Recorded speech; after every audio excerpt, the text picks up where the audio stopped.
그게 우리들의 좋은 습관으로, 그래서 나는 이런 상황 속에서 하나님 앞에 그렇게 기도할 수 있는가, 그런 습관을 우리가 자꾸 만들어 훈련을 시키면 우리에게 그런 축복이 임하게 될 줄로 믿습니다.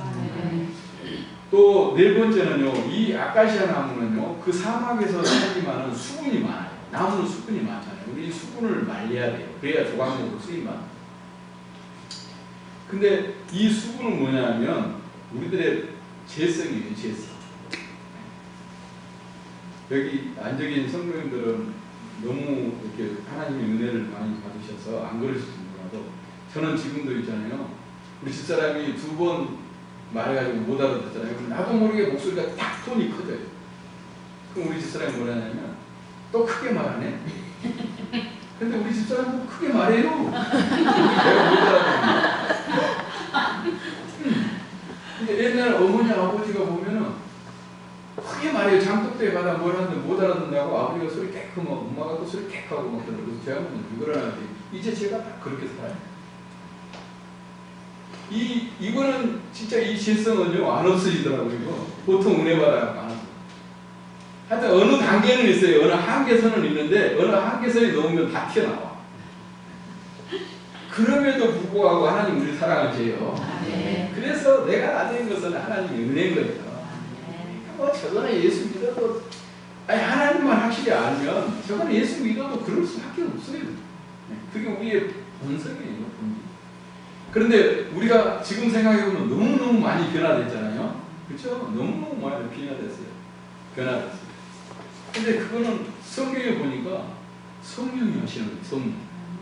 근데 성령님을 상징적으로 표현해놨는데 불로도 표현해놓으시잖아요. 우리가 성령의 은혜를 받아야만 그 성령이 불이 그 습기를 말리는 것처럼 우리들의 재성을 약하게 하시는, 없애주시는. 그러니까 우리가 성령 받아야 되겠죠. 그죠? 그래서 우리가 기도하는 거예요. 하나님 나를 불쌍히 여겨라. 그래서 저는 요즘에 그런 기도를 제일 많이 해요. 하나님 나를 불쌍히 여겨라. 왜냐하면 하나님이 불쌍히 여겨주지 아니하시면 할 수가 없어요. 어느 또 뭐 금방 생각해서도 잊어먹어요. 생각이 안 나. 지금 더 그래요. 우리 동생이 10년, 내 밑에 남동생이 10년 차인데, 제가 이제 바쁠 때는, 일이 많을 때는 동생을 불러서 일을 시켜요. 내가 뭐, 형님 벌써 잊었어요? 생각도 안 나서 큰일이네. 해놓고 저도 생각이 안 나는 거예요. 야, 너는 나보다 10년이나 젊은데 벌써 생각이 안 나네. 그러네요, 형님. 10년 후에는 나는 어떻게 살까? 우리 그렇게 맨날 살거든요. 우리의 삶이 정말 하나님이 우리를 불쌍히 여겨주지 아니하시면요, 금방 생각한 것도 잊어먹어요. 그러니까 제가 옛날에 설교 준비할 때는 이게 내내 한 거예요. 그래서 뭐 자제도 찾아보고 여러 가지 자료를 찾아보죠. 성경도 들여다보고. 근데 이제 말씀 전하라고 하면 그럴 시간이 없어요. 근데 우리 김정희 목사님은 왜 안 하려고 자꾸 그러냐고 그러는데, 안 하려는 이유가 있어요. 그럴 시간이 없단 말이에요. 나는 지금 그릇이 열심히 이루면서 살아야 될 그릇이거든요. 열심히 설교하시는 목사님이신데, 목사님은 그럼 나도 할 거라고 편하게 생각하시는 것 같아요. 근데 저는 제 마음이에요. 제 자세예요.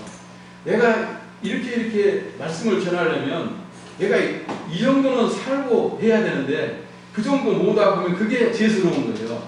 그래서 안 하려는 거고, 이제 못해서 안 하려는 건 아니에요. 그러니까 이해해 주시기를 바래요. 이제 목사님한테 올해도 안 한다고 그랬는데, 어디 가실 때만 시키면 그때는 어쩔 수 없이, 옛날에 나도 목사님한테 많이 내가 어디 갈 때 우리 교회 와서 설교해서 그렇게 부탁을 많이 드렸으니까 그건 해드려야 되는데, 회의 때는 안 해요. 왜냐하면 그게 죄스러운 거예요.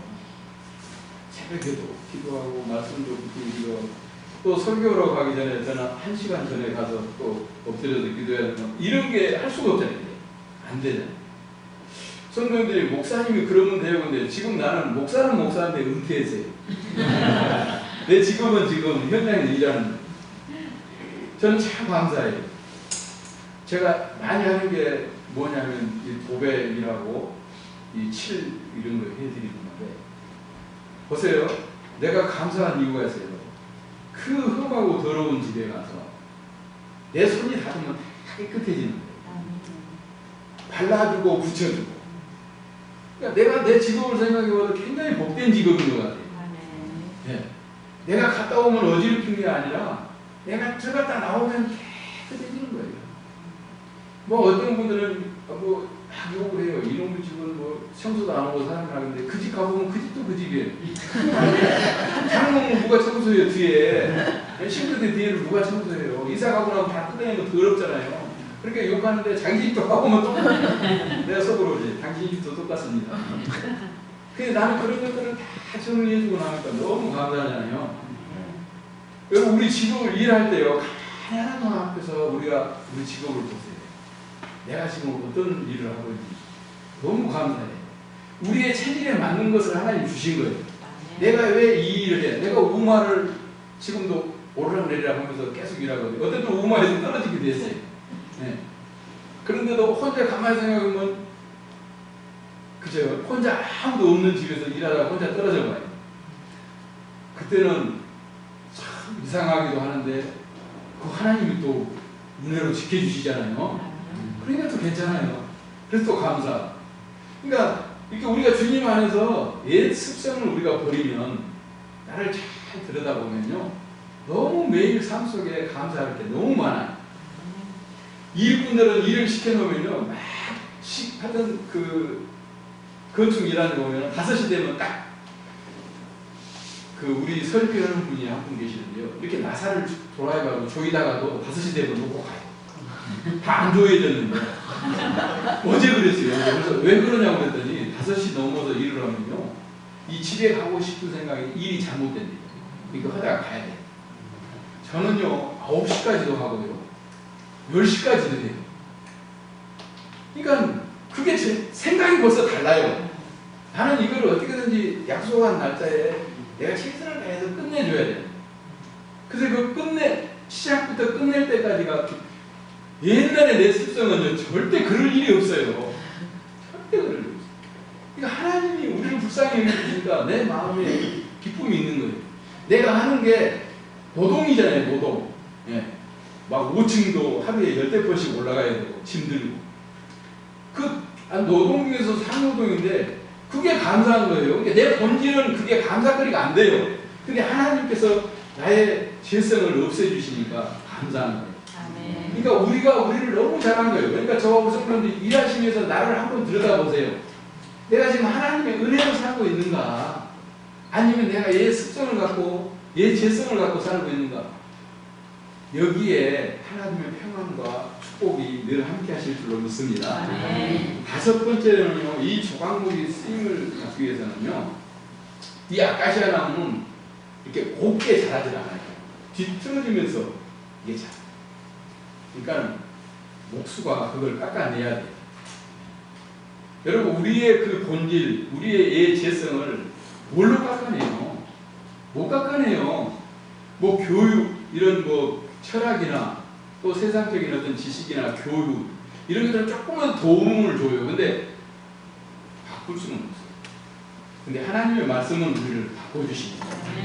하나님의 말씀은 우리를 바꿔주십니다.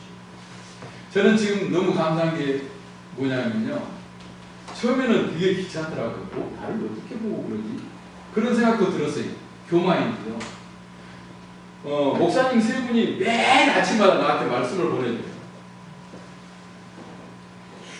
처음에는 이 목사님들이 왜 나한테 자꾸 말씀을 보내지? 내가 믿음이 없어 보이나? 그런 생각도 했어요. 근데 요즘에는요 너무 좋아요. 그게 건성건성 봤는데 지금은 자꾸 들여다봐요. 말씀을 주셔요. 근데 내가 현장에서도 그 문자 오면 핸드폰에 소리 나잖아요. 그럼 얼른 열어봐요. 근데 우리가 그렇게 말씀 보기가 쉽지 않잖아요. 처음에는 그게 귀찮았어요. 나를 무시한 것 같고. 근데 이게 한 3년째 되다 보니까 그게 이제 너무 감사한 거예요. 내가 정말 말씀 볼 시간이 없어요. 성령들 100% 이해해요. 그러니까 내가 목회를 은퇴하고 나서 내가 성령들을 다시 보는 이유가 뭐냐면 그렇게 6일 동안 힘쓰고 애쓰고 일하고 오셔서 교회 와서 또 헌신하고 뭐 식당도 하시고 뭐 이렇게 말씀도 보고 목사님은 집에서 매일 한 장씩 보시라고 하는데 보시는 분도 있고 분명히 안 보시는 분도 있을 거야. 저도 안 볼 때가 많아. 근데 그렇게 말씀을 보잖아요. 근데 그 말씀이 나도 모르게 우리를 변화시키죠. 우리가 이렇게 삐뚤어진 것을 다듬어 주시죠. 할렐루야. 오늘도 하나님이 우리를 다듬어 가신 줄로 믿습니다. 그러니까 한마디로 말해서 이 조각목이라는 나무는 전혀 가치성이 없는 나무입니다. 근데 하나님이 하나님의 선물로 쓰시는 거예요. 근데 그 끝판은 뭐냐면 다 금으로 쌓여요. 우리를 하나님이 쓰시는데 믿음 안에서만 쓰셔야 돼요. 믿음으로만 우리를 쓰셔야 돼요. 그 믿음도 금과 같은 믿음, 변하지 않는 믿음. 그러니까 하나님 우리를 불쌍히 여겨주실 때 우리의 저와 우리 성도들의 믿음이 안 변하게 될 줄로 믿습니다. 하나님이 그걸 불쌍히 여겨주지 아니하시면요, 저는 많이 봤어요. 이단으로 빠진 사람, 아주 자기 혼자 하나님 다 믿는 것처럼 섬기다가 어느 날 변질되어가지고 목사를 알기를 원수처럼 대하고 떠나는 사람, 대적하는 사람 너무너무 많이 봤어요. 그 불행이 다 보여요. 근데 그 사람들 눈에는 전혀 안 보입니다. 근데 성경을 보면 어떻게 하나님 믿는 사람이 저럴까 그렇잖아요. 근데 성경을 보면 하나님 뭐라 그래요? 교만한 자는 하나님이 뭐 하신다고 그러세요? 내버려 두신다고 그랬어요. 이게 하나님이 간섭하시는 게 얼마나 우리가 행복한 일입니다. 조금만 잘못해도 마음에 불안하고 내가 기도 안 하면 안 될 것 같고, 이건 하나님의 은혜예요. 은혜. 왜 하나님이 나를 이렇게 하시지? 내가 옛날에 예수님 교회 안 다닐 때 내가 편하게 살았는데 왜 이렇게 하나님 나를 불편하게 하시지? 우리 그럴 때 있잖아요. 나만 그랬나 모르겠지. 그럴 때 많아요. 네. 근데 하나님이 그런 걸 통해서 우리를 세워가십니다. 그러니까 목수가 그 조각목 비틀어진 나무를 깎아내듯이 오늘도 하나님 말씀으로 우리의 세상 것을 깎아내시기를 원합니다. 그러니까 지금 내가 무언가 삐뚤어져 있으면 아직도 우리는 말씀으로 더 깎아져야 돼요. 그러니까 언제나 우리가 생각해야 돼요. 내가 지금 행복하지 않냐고 내가 불안하다. 내 안에 근심 걱정이 있다. 아, 내가 뭔가 하나님과 관계가 무너졌구나. 그거 빨리 우리가 찾아야 돼요. 그것만 찾는다 하면, 저와 성도들이 그것만 찾는다 하면 우리는 천국을 가지고 살아가게 될 줄로 믿습니다. 마지막에 6번째. 이 조각목이라는 나무는요, 뭐 오동나무 같은 이런 거는 옛날에 장롱도 만들고 막 그랬잖아요. 크고 바람들이로 자라기 때문에. 근데 이 조각목은요, 이만큼이에요. 내가 수십 년 됐다고 하는데 이만큼밖에 안 되더라고요. 이렇게 자라요. 그거를 다 이렇게 조각을 내서 연합을 시킨다. 그러니까 여기 한 규빗이 이 팔꿈치에서 이 손가락 끝까지란 말이에요. 이게 한 50에서 55cm 정도 된다. 그러니까 세 규빗이면은 한 160 정도 되잖아요. 그죠? 그러니까 이런 넓이를 만들려면 이 조각목 하나가 만드는 거예요. 조각 맞춰서. 우리가 시편에서 보면은 뭐라고 말씀하셨냐면, 형제가 연합하여 동거하면 어찌 그리 아름다운 거. 그러니까 우리가 교회에서 뭐 해야 돼요? 연합해야 되죠. 근데 연합을 어떻게 해요? 큰일 한 사람은 큰일하고 적은일 하는 사람은 적은일 하는. 또요, 안 한 것 같지만 안 보이게 하는 사람도 있어요. 또 어떤 사람은요, 말만 해놓고 뒤로 싹 빠진 사람도 있어요. 근데 그런 사람도 필요하다고 하더라고요. 다 모르고 있었는데 말을 딱 해요. 야, 우리 어떻게 해가지고 뭐 하자.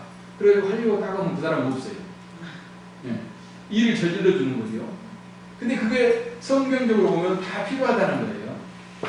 그래서 성경은 내가 뭘 했으니까 너는 큰 상을 주고, 너는 뭘 했으니까 하나님이 더 큰 축복을 주겠다. 그렇게 말씀하시지 않았어요. 오늘 내게 주어진, 내가 담을 수 있는 그릇 안에서 비록 조각목 같지만 우리가 하나님의 말씀으로 나를 잘 들여다보고 다듬어가면, 하나님이 우리를 불쌍히 긍휼히 여겨주시면 우리가 이렇게 하나님의 집에서 연합해서 적은 일이지만 다 귀하게 쓰여지게 될 줄로 믿습니다. 저는 저도 옛날에 그런 설교를 많이 했는데요. 여러분, 우리가 어떤 때 하나님의 말씀을 듣다 보면 천국은 능력자에 갖출 때도 있어요. 뭐를 많이 해야 능력 천국 갈 것 같은 그런 말씀 우리가 들어본 적도 있잖아요. 근데 사실은 아니에요. 왜냐하면 은혜라는 말은 하나님의 전적인 은혜라는 말은 선물이라는 말이거든요. 이 선물이라는 말은 값없이 주는 거잖아요. 근데 하나님이 우리에게 값없이 은혜를 주셨잖아요. 구원의 은혜를 주셨잖아요. 우리가 지금 그 은혜로 살아가고 있잖아요. 그러니까 내가 하나님 안에서 나를 들여다보고 내게 주어진 일을 감사하고 하나님과 관계성에서 끊이지 않고 우리가 믿음으로 살아가면 우리는 천국에 갈 뿐만 아니라 하나님의 귀한 존재인 것을 우리는 늘 감사하면서 살아가기를 주의 이름으로 축원합니다. 네. 기도하겠습니다. 하나님, 오늘 마른 막대기와 같은 것이 하나님의 은혜로 오늘 귀한 말씀을 성도님들과 함께 나누게 하심을 감사합니다. 오늘 조각목과 같은 가시나무와 같은 저희들 한 사람 한 사람을 불러서 하나님이 다듬으셔서 이렇게 오늘날까지 내가 나된 것은 하나님의 은혜로 되게 하신 것을 감사합니다. 그 은혜를 늘 우리 마음에 깊이 묵상하고 생각하면서 하나님 안에서 늘 믿음으로 살아갈 수 있는 하나님 우리 모두가 될 수 있도록 하나님께서 우리 각 사람을 축복하여 주시옵소서. 또 하나님 오늘 예배를 마치고 우리가 세상 가운데 살아갑니다. 그렇지만 우리가 세상과 사는 것이 아니라 세상 가운데서 하나님의 자녀로 살아가게 하시고 내게 주어진 일 속에서 늘 하나님과 관계를 세우며 감사하며 매일매일 승리의 삶을 살아갈 수 있도록 하나님 우리를 인도하시고 축복하여 주시옵소서. 이제는 우리 주 예수 그리스도의 은혜와 성령님의 감화 감동 역사하심 그리고 하나님의 그 크고 놀라우신 사랑하심 오늘도 함께 예배하고 함께 하나님의 말씀을 듣고 나눈 하나님 교회와 우리 성도님들 가정과 삶의 터전 위에 이제로부터 영원토록 함께 하시기를 간절히 축원하옵나이다.